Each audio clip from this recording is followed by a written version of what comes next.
ಭಗವದ್ಗೀತೆ ಸನಾತನ ಧರ್ಮದ ಪ್ರಸ್ಥಾನತ್ರಯಗಳಲ್ಲಿ ಒಂದು ಮಹತ್ವದ ಗ್ರಂಥ ಎನ್ನಲಾಗಿದೆ. ಅದಕ್ಕೆ ಉಪನಿಷತ್ತಿನ ಸ್ಥಾನಮಾನವಿದೆ. ಭಗವದ್ಗೀತಾಸು ಉಪನಿಷತ್ತು ಎನ್ನಲಾಗಿದೆ. ಭಗವದ್ಗೀತೆಯಲ್ಲಿ ಬರುವ ಎಲ್ಲ ವಿಷಯವೂ ಉಪನಿಷತ್ತಿನ ಸಾರವೇ ಆಗಿದೆ. ಈ ತತ್ವಧಾರೆಯನ್ನು ಶ್ರೀಕೃಷ್ಣ ಭಗವದ್ಗೀತೆಯಲ್ಲಿ ಹರಿಸಿದ್ದಾನೆ.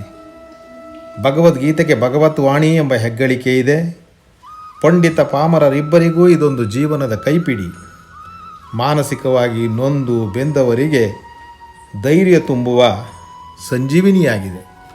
ಕುರುಕ್ಷೇತ್ರದ ಯುದ್ಧ ಭೂಮಿಯಲ್ಲಿ ಕೌರವರ ಕಡೆಯಿಂದ 11 ಅಕ್ಷೋಹಿಣಿ ಸೈನ್ಯ, ಪಾಂಡವರ ಕಡೆಯಿಂದ 7 ಅಕ್ಷೋಹಿಣಿ ಸೈನ್ಯ ಮುಖಾಮುಖಿಯಾಗಿ ನಿಂತಿದೆ.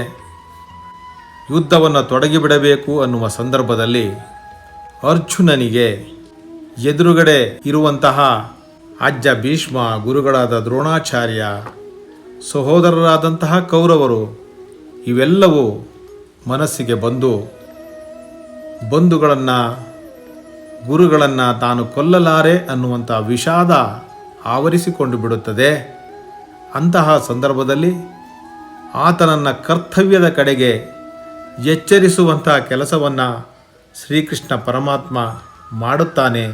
ಅದರ ಫಲವಾಗಿಯೇ ಭಗವದ್ಗೀತೆ ಶ್ರೀಕೃಷ್ಣನ ಬಾಯಿಯಿಂದ ಪಾರ್ಥನಿಗಾಗಿ ಬೋಧಿಸಲ್ಪಡುತ್ತದೆ.